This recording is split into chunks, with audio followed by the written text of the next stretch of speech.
Hello, golfing fans. Welcome back to the channel. It's Joe here once again for the Sports Geek.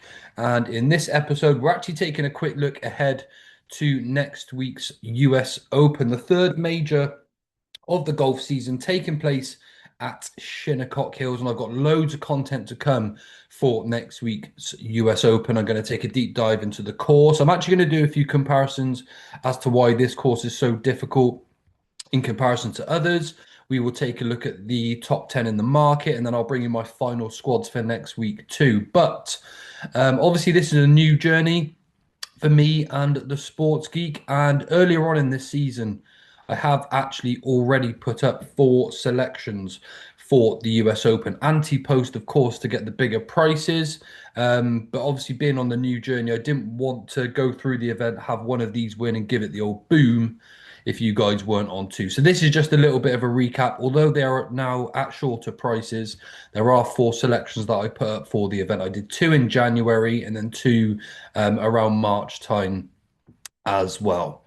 Okay, so the US Open this year does take place at Shinnecock Hills, and as mentioned, I'll go into a deep dive on the course in my next video. But these are just the 4 selections that I want to get across to you before I do anything else. Now, the first selection that I put up this year was world number 6, Justin Rose. He was 100 to 1 at the beginning of the year. I think you can only get 40 to 1 about his chances now, but to be honest, it's a fair enough price just about.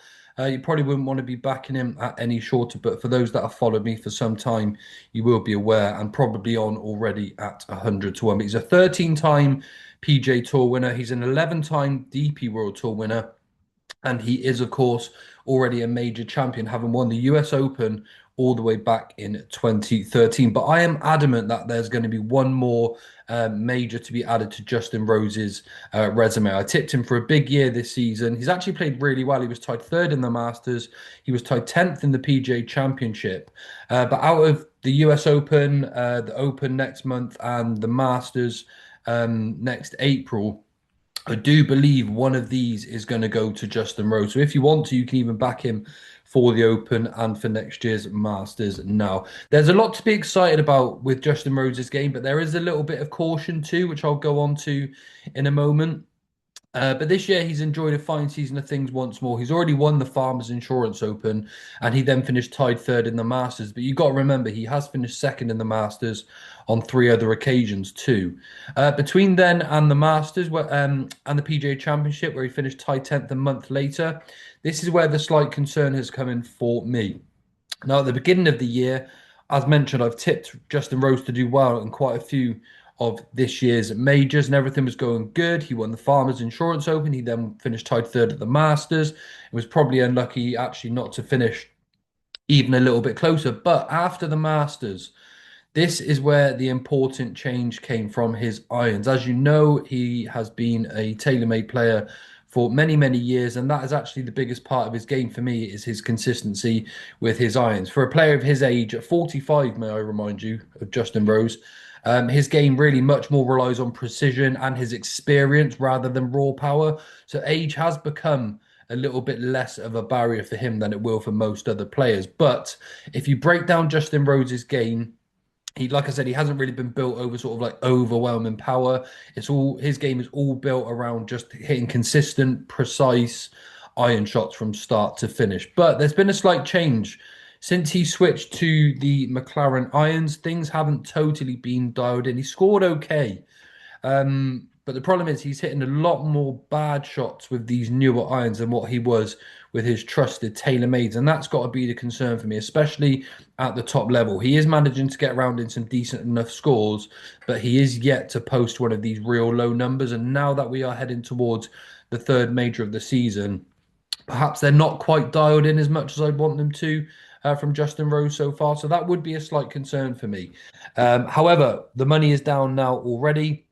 And if you want to take a look at some of his sort of better attributes, for me, the standout strength from Justin Rose is simply from 150 yards all the way out to 225 yards. You've got to remember he was world number one for a fair while too. He's just been exceptional at controlling his distance, trajectory, and his spin, and that is why he has been such a strong player at real demanding sort of championship courses. Plays good in the real tough events where a lot of players seem to fail.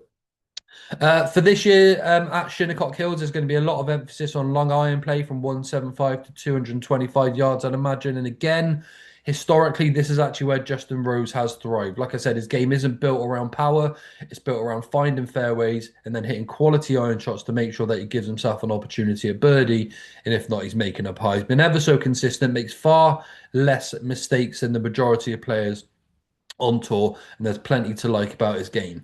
What's also good about Rose is that his flight control has been seriously good. That's all about good ball striking. You can't do any of this unless you're striking the ball well, but he can flight the ball down in the wind. He likes to shape the ball both ways, which is always a positive coming to a course like Shinnecock. And generally, he keeps it under control under so many different conditions. Again, outlining why he is so good and performs so well at the tough tracks in the major championships. Like I said, he's got 3 runner-up efforts in the Masters. He's also got 2 tied third, so he is a real class act. I'd say there's few players of his generation as well that are smart around a golf course. His management of playing the events is really impressive.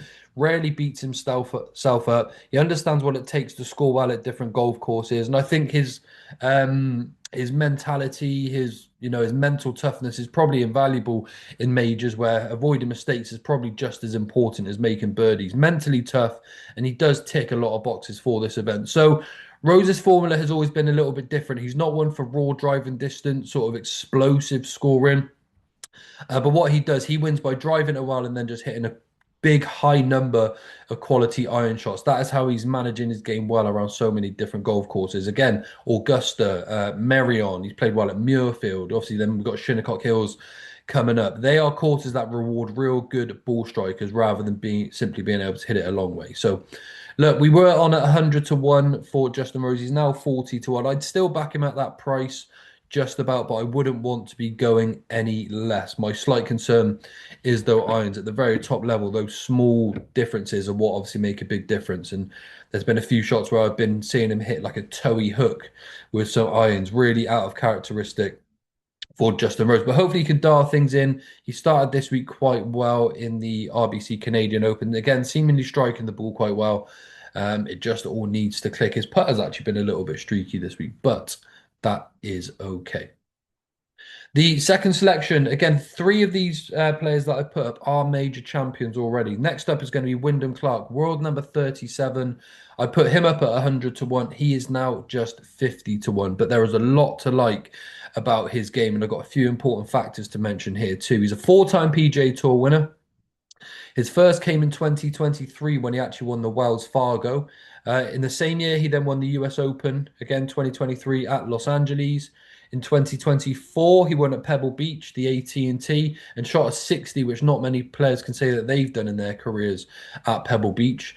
Now, the following year in 2025, his game did seem to go missing, and it was quite notable by the media too, a big mention of that. But I do think there's a strong reason to believe that there was a good reason for this poor form, and I will go into that in a moment.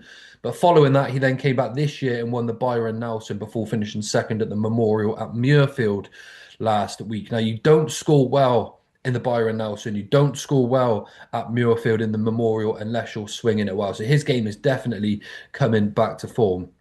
So like I said, he had 2 wins in 2023, 1 in 2024, poor year in 2025, and then came back this year and has already got a win to his name. But regards to 2025, this is why I think that his game went missing. As you know, he is a big player that fades the ball. That's all he's ever really had is a big banana fade, and that's with his irons and with his longer clubs off the tee, his woods, his driver.